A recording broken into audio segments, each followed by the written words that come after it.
जादुई किताब। जादू टोना जैसी चीजें खतरनाक है, लेकिन जब उनका प्रयोग एक बहू के हाथों होता है तो वो कितनी मजेदार हो जाती है। खुद देखिए। रामगढ़ गांव में सुधा रहती थी। सुधा की सास उससे बड़ा काम कराती, तो पति ऐसा जो ना कभी घुमाने ले जाता और ना ही कभी कोई तोहफा लाता। बेचारी इस बात से हमेशा दुखी रहती, लेकिन एक दिन उसकी जिंदगी बदल जाती है। अरे सुधा, सारा दिन न जाने क्या क्या सपने देखती रहती है। जाकर कुछ बढ़िया सा खाना बना कर ले आ। सपना ना देखो तो क्या करूं, मेरे तो कर्म ही फूट गए जो ऐसे घर में शादी हो गई। इससे अच्छा तो माँ जी कोई फुल टाइम मेड ही रख लेते। ओहो, बढ़िया ही फुल टाइम मेड रखने वाली। मेरे बेटे के लिए तो विलायत से रिश्ते आ रहे थे। वो तो तेरे पापा ने तेरी इतनी झूठी तारीफ कर दी कि हमारा तो मन ही पिघल गया। अच्छा, विदेश से रिश्ते? वाह माँ जी वाह।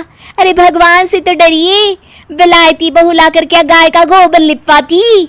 बहू बहू होती है, ना वो देशी होती है ना विलायती। बहू का काम सिर्फ सास की सेवा और घर का काम होता है। और सुन, तुझे मैं क्यों बताऊं कि मैं क्या करती? जाकर घर का काम कर। सुधा मन महसूस कर वहां से चली जाती है। शाम को सुधा का पति जल्दी घर आता है, जिसे देख सुधा खुश हो जाती है। जी आ गए आप। जरूर मुझे कहीं घुमाने ले जाने का प्लान होगा आपका। सब समझती हूँ मैं। अरे नहीं भाग्यवान, घूमना क्या है, बस आज जल्दी बस मिल गई तो घर जल्दी पहुंच गया। अच्छा सुनो, जरा आज शाम की चाय के साथ पकोड़े भी तल लेना, बड़ा मन कर रहा है। सुधा पति की बात सुनकर पैर पटकती हुई किचन में चली जाती है। वो काम करते करते खिड़की के बाहर देखती है कि तभी उसे एक चमकीली सी कॉपी दिखाई देती है। वो खिड़की से उस कॉपी को उठा लेती है और उसे खोल कर देखती है, तो उसमें सुनहरे अक्षरों में लिखा होता है, जादुई किताब, इस पर जो लिखो वो सच होता है। सुधा उस किताब को देखकर खुश हो जाती है और जल्दी से पास रखी पेंसिल उठाकर उसमें लिख देती है, मेरी सास सारा काम कर दे।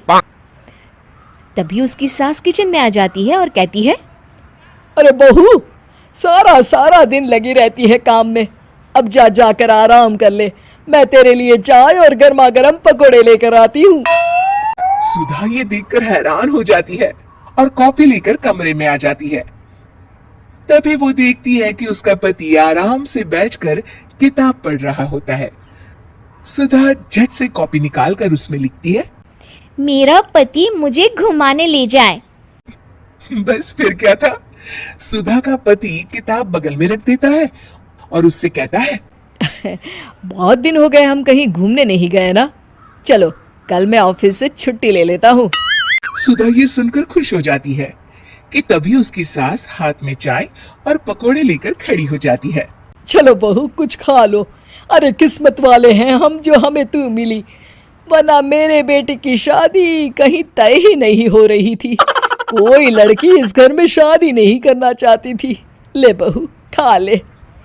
अब तो सुधा की बल्ले बल्ले हो गई थी। सुधा की सास और पति बस उसके इशारों पर घूमते। एक दिन सुधा को सास का हार पसंद आ जाता है। वो सास से कहती है, माँ जी कितना खूबसूरत हार है, क्या ये हार आप मुझे दे देंगी?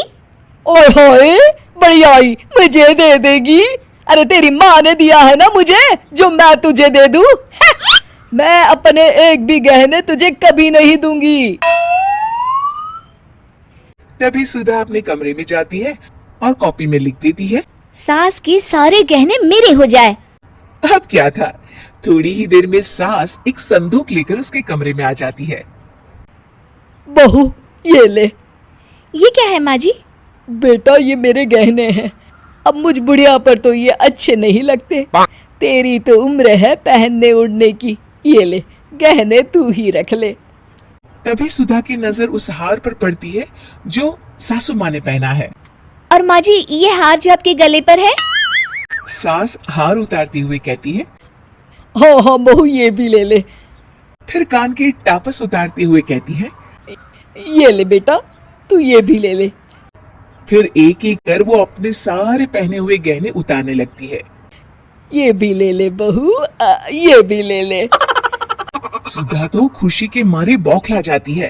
हाँ हाँ, लाइए लाइए, लाइए लाइए।